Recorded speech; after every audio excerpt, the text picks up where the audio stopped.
survey is that the national policy for TCIM is present nearly in 69% of the member states in Afro. The TCIM education at university level is present in only 21% of the member states, but the regulation of herbal medicines in Afro is present in nearly 45% of the member states, whereas if you compare with the global statistics, 63% of the member states do have regulation of TCIM products. So there is a need to go further. There is a need to augment the regulation. There is a need to encourage those member states, as we saw in the plenary discussion. We had a couple of member states who are still evolving, who are treading, who have started treading on the path of regulating the TCIM products. So it's time to encourage them, time to do the handholding, and time to increase this statistic. The routine health information systems, we could see that only 38% of the countries had a routine health information system in their country which included TCIM. So this number also needs to go up. Regarding research institutes for traditional complementary integrative medicine, we could see that only 29% of all WHO member states indicated that they had a center, national research center for traditional complementary integrative medicine in their country. The member states with regular allocation of government research budgets to the health sector was an interesting revelation, and we could see that only 29% of the member states have dedicated TCIM research-related funding included in their budget allocations. Well, this is the comparison of Afro with the global statistics. We can see that the government budget, including PCIM components, is only 29% across the globe, and the Afro region is still low. It is 24% of the member states only have dedicated budget for PCIM. Well, this is not a new slide. We all know that out of this survey, we came to know that most of the member states are facing difficulty because of lack of adequate research data related to TCIM. And the second most important impediment to the growth of traditional complementary integrative medicine in most of the member states is lack of financial support or not adequate financial support.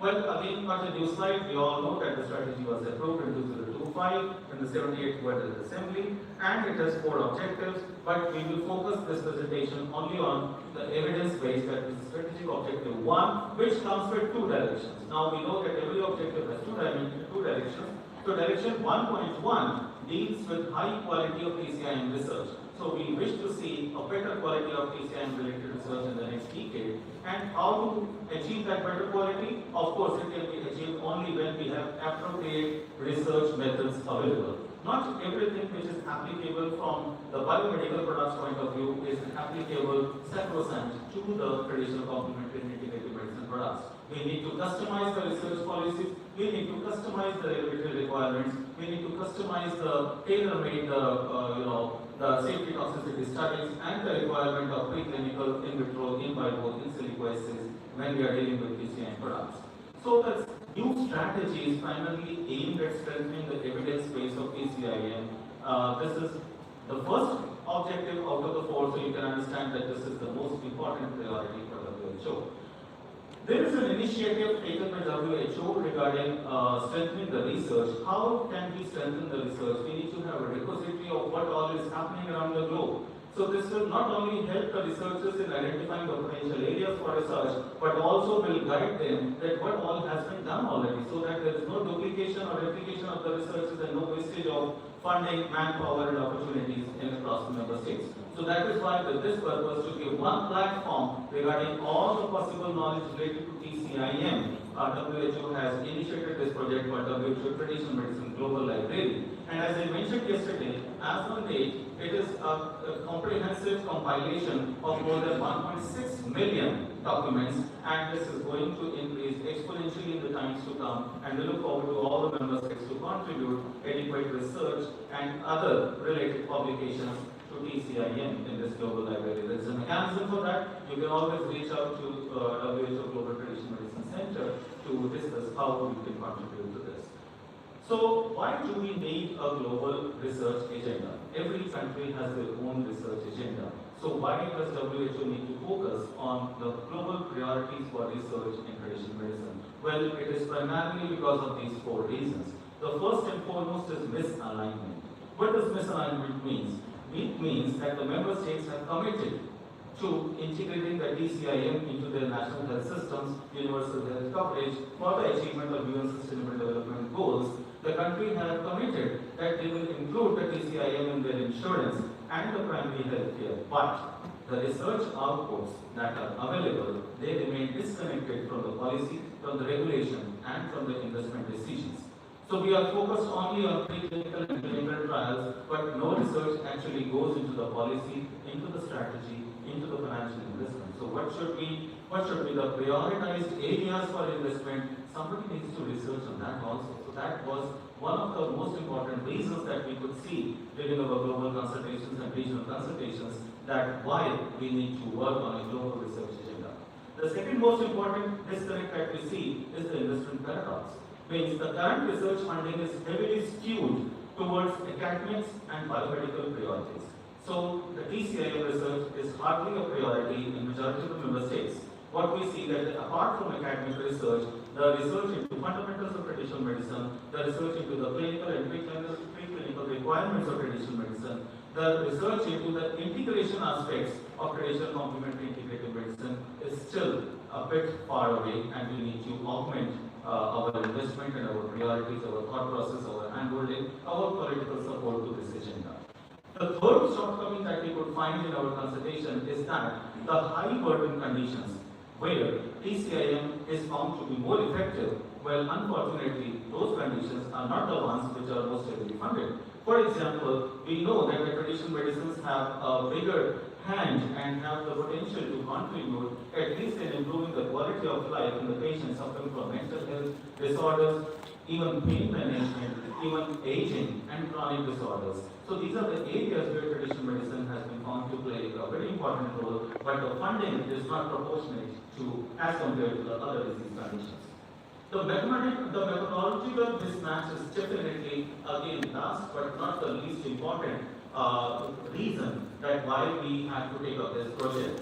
Well, we all ask for regulatory requirements. I have been a regulator, so I know that we have been asking for regulatory requirements, submit the preclinical data, submit the toxicity data, submit the acute, subacute, chronic toxicity data, submit the mutation assays, submit the genotoxicity report. But yes, submit the pharmacokinetic and pharmacodynamic parameters. We know it is not very easy when you apply the pharmacokinetic principles, absorption, distribution, metabolism, excretion, and toxicokinetic profiles. These are easier said than done when you are dealing with herbal medicines, and even become impossible when you are dealing with polyherbal formulations, and they become absolutely unimaginable when you are dealing with polyherbal formulations mixed with minerals and metals. So definitely there has to be some different eye, different vision, different lens through which you need to examine the requirements for the traditional medicine. So there is a disconnect, and we need to improvise, we need to improve, we need to customize this policy so that there is appropriate methods available. And as I mentioned in the last presentation, WHO has already started working on this, and the time is not far when we will be having a dedicated research methodology for the traditional medicine products. So how did we do this? How did we identify the research priorities?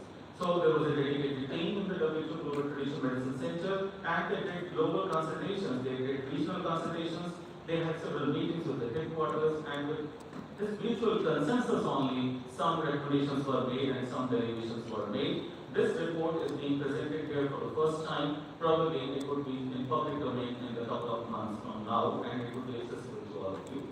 So we observed that there is a new WHO research agenda shift from the thematic catalog nature to a dynamic multi-criteria prioritization framework. So the research priorities that we present to you now are not just based on whims and fancies of 4 people sitting in a meeting room. It is based on the inputs that we have derived from across 6 regional consultations and listening to all the stakeholders. That is how these priorities have been identified. Now, when we present these research priorities, there are 2 axes on which we talk. One is the systemic drivers and one is the thematic priorities. The systemic drivers means how to do the things, and the thematic priorities means what is to be done. So how to do the things means you need to translate the existing. I can do that, okay, of the speakers. So I will conclude. So we need to translate the existing research. we need to do appropriate funding, we need to implement whatever we discuss and present, and we need to work on the capacity building. I know there was a lot of concern regarding capacity building, so it is already taken care of and we are aware of this. And how to do this? Well, we know that we need to identify the gaps in the biomedical care, and of course we need to take care of cultural and social values.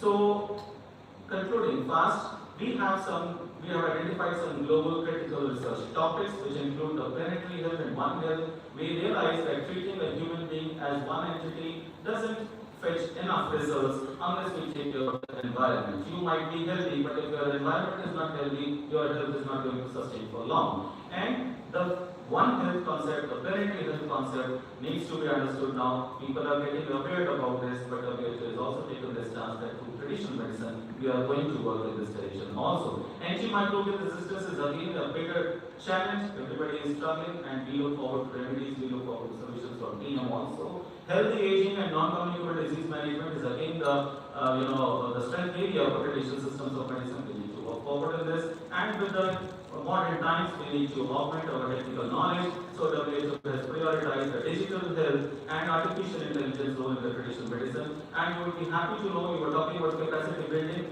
Soon you may see on the WHO Academy portal a course regarding the artificial intelligence and traditional medicine. So we are already embarking on this journey. These are the disease areas which we have prioritized based on the inputs received from the member states.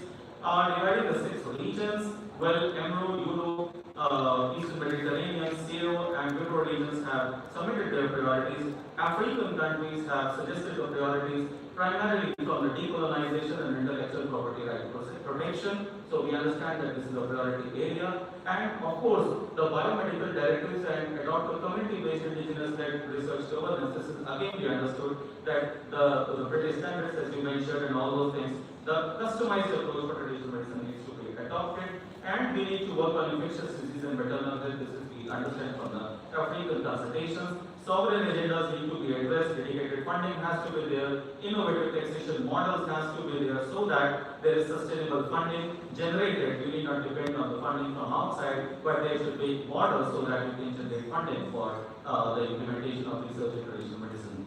Well, again, some of the points which we have already discussed, these are all the priority areas that we look forward to. This is the last slide before I get another lecture. So, phase 1, we are going to implement in the first 2 years, and we look forward to having the legislative opinion, legislative willingness to help us in taking forward this agenda in the ministries of health in the concerned countries. Phase 2, spread over the 3rd to 5th year, we look forward to focusing on launching the government-embedded research institutes, dedicated grant schemes, and intellectual property guidelines in the countries. And of course, the phase 3, which is a longer-term dream, ranging from the 6th to 10th year, we focus on integrating the traditional complementary integrative medicine, evidence-based, into the national health technology assessments, and linking the practice-based research networks to the national health agenda. I am sure there must be many questions. We look forward to if you have any time, or you can always write down to us, scanning this QR code. Thank you so much.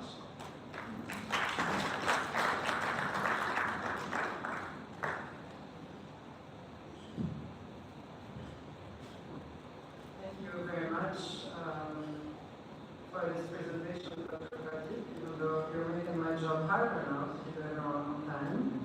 So please, I reiterate for all our speakers, I will be standing there to let you know when your presentation should wrap up, because we want everyone to remain energized for the session and not to leave the room completely depleted, and we want to have some Q&A if possible. So we hope that you understand that. We have a little bit of a change in the program. Our